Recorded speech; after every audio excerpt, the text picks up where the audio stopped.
Hello. Hello, मैं loan department की तरफ से जय बात कर रहा हूँ। तुमने हमारी कंपनी से लोन लिया। और तेरी कंपनी बहुएं दे रही है। जब लोन दे रही है तो लोन ही लूंगा। अरे तो वो लोन तुम वापस क्यों नहीं दे रहे हो? हाय बाबला, अगर वापिस ही देना होता तो तुझसे लेता क्यों? याद रखना, अगर लोन का पैसा वापस नहीं दोगे तो तुम्हारे खिलाफ एक्शन लिया जाएगा। हाँ तो तू कुत्ते छुड़वा दे मेरे पीछे।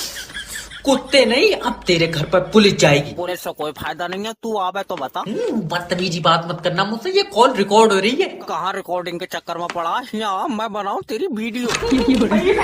अजी इमोशनल ब्लैकमेल करो।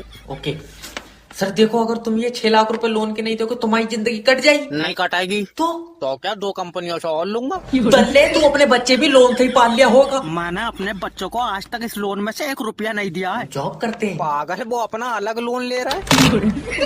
तुम इसका लोन मांग रहे हो, ये यमराज को अपनी आत्मा नहीं देगा। लाइक कर।